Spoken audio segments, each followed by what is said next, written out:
It's interesting because like you look at a TikTok for an older guy, what do you do? Do you just post a skateboarding clip? Do you post like a whole thing, like what you were saying before, the dancing and falling off? I was very early on TikTok, and I was saying to everybody, I'm like, look, I can't dance for shit. The only thing I do worse than riding skateboards is dancing. Okay.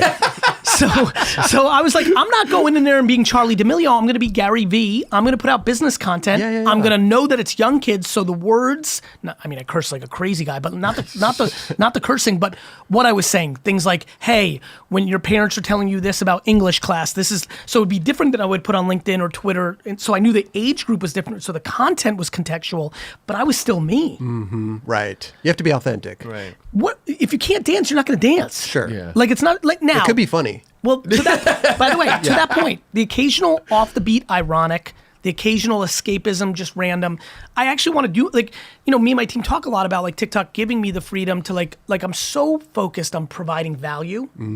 The only way you win in social is if you're giving people value, not taking it. Which is why so many people suck at it, because most people go on social to like, I'm gonna get brand deals, I'm gonna get followers, flexing, I'm gonna get a blue check mark.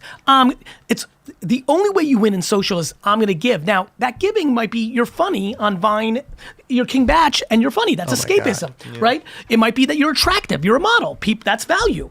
It might be that you have business advice. It might be that you can show people how to do things properly in their craft: skateboarding, surfing, BMX, video games, wine, cooking. So, but you have to provide value. Right.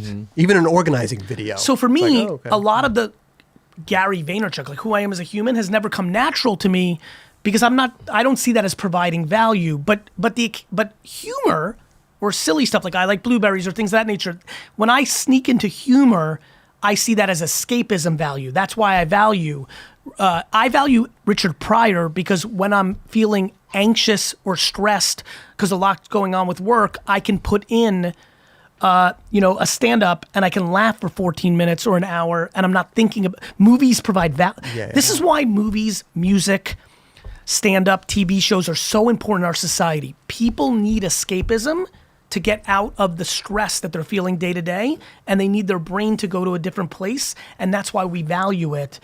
I think when people are thinking about social, that's the way you can think about it. Can I do something that will make somebody step away from the real? And if they're in TikTok for an hour just going through, you're just escaping. How do you provide value? The reason almost everybody listening has not gotten the following count that they want is they only come when they make the content from the perspective of what am I going to get from this? Right. I'm going to get likes. For sure. I'm going to get a brand deal. I'm going to get blue check verified. I'm going to get 1 million followers.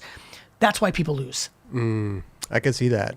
Yeah, because I think when Instagram came along back in the day, try too selfish. Try too selfish. There you go. You're right about try too hard, because that's always felt that's not authentic. Right. That's one thing. That's on this shelf. But on this shelf, the big one, try too selfish. What's in it for me? I need this for me. Well, people say, I want to build a bigger community. I'm like, you haven't responded to one comment in any of your posts for the last 2 months. Yeah, you want a community? How do you have a community? A community is people interacting with each other. You want a fucking stage where you talk and people pay. You don't want a community. That's what the YouTubers got. You want customers. Yeah, people talking, I want community. They want customers. They're full of shit. That's definitely true. I'm aware because I look at people's actions. You know how I built a community? I replied to every tweet I got from 2007, 2011. All of them. All of them. All of them. Wow. I used to go to sleep at 3, 4 in the morning consistently because I even had crazy mishigas, nice Yiddish word, for I need to answer them today. So I'd have to go to sleep. And then I did it. I literally replied to all of them. I used to reply to all my emails. Obviously, the numbers got so crazy at some point in my career. But I still, to this day, engage in my Discord heavy. Discord's a huge one. Huge. I reply to DMs. I have a community text, 212-931-5731. I reply on that plug. Right hook. It's Twitter. I'm incredibly active. You want to build a community? Stop being full of shit. Right. Because most people, when they say community, mean customers.